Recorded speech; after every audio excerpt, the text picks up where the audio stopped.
بہت زیادہ جو بے قراری اور ہماری پریشانی کا سبب ہوتا ہے وہ ہوتا ہے کہ ہم اپنی جس لمٹ میں پورا گزارا کر سکتے ہیں نا، ہم اس سے زیادہ کی طلب کے اندر جو ہے وہ پڑے ہوتے ہیں اور وہ طلب پریشان کرتی رہتی۔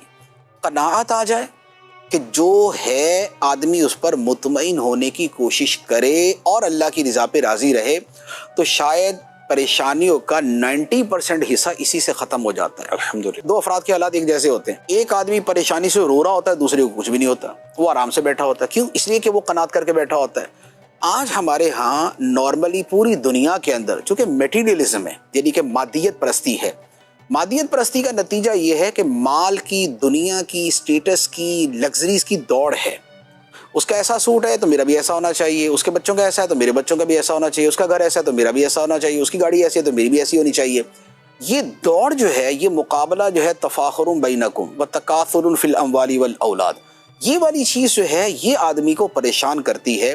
جبکہ اس کے مقابلے میں قناعت ہو تو قناعت والے کا وہی ہوتا ہے کہ وہ بادشاہ کے محل کے نیچے سوکھی روٹی کھا کے بڑے مزے سے سو جاتا ہے، اور بادشاہ لاکھوں کروڑوں اربوں روپے رکھنے کے باوجود پہرہ داروں اور گارڈز کے جو ہے وہ حصار کے اندر بھی اسے پرسکون قسم کے آرام دہ بیڈ کے اوپر بھی نیند نہیں آ رہی ہوتی۔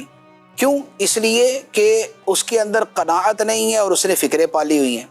اس کے اندر قناعت ہے اور اس نے فکریں نہیں پالی ہوئی، تو لہذا یہ یہاں پر بھی آرام سے سو رہا ہے۔ تو قناعت جو ہے بہت سے مسائل کے حل کا ذریعہ ہے۔ بالفرض قناعت بندہ کرتا ہے، لیکن واقعتاً حالات اتنے دیگرگوں ہیں اور اتنے نیچے گرے ہوئے کہ واقعتاً ہی پورا نہیں ہو رہا ہے۔ ٹھیک ہے، تو اب یا تو اب اس کے آگے ایک تعداد ہے، ان کی ایک تعداد، ٹھیک ہے، یہاں کا معاملہ پھر صبر کا ہی رہتا ہے۔ جی ٹھیک ہے، اور یہاں صبر کے سوا پھر کوئی چارہ نہیں ہوتا۔ بندے کو ہر وہ چیز مل جائے جس کی وہ تمنا کرے، خواہ وہ ضروریات پوری ہونا ہی کیوں نہ ہو، یہ بڑا مشکل ہے۔ قرآن پاک میں ام للانسان ما تمنا، کیا انسان کو وہ شے مل جائے گی جس کی وہ تمنا کرے گا؟ تو انسان اپنی ضروریات کی پوری ہونے کی بھی تمنا کرتا ہے تو بعض اوقات وہ بھی پوری نہیں ہوتی۔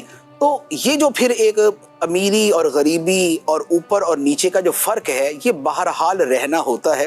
بندے نے کوشش کرنی ہوتی ہے، دعا کرنی ہوتی ہے، کچھ اپنے دل کو مضبوط کرنا ہوتا ہے، تبھی اس چیز سے نکل سکتا ہے۔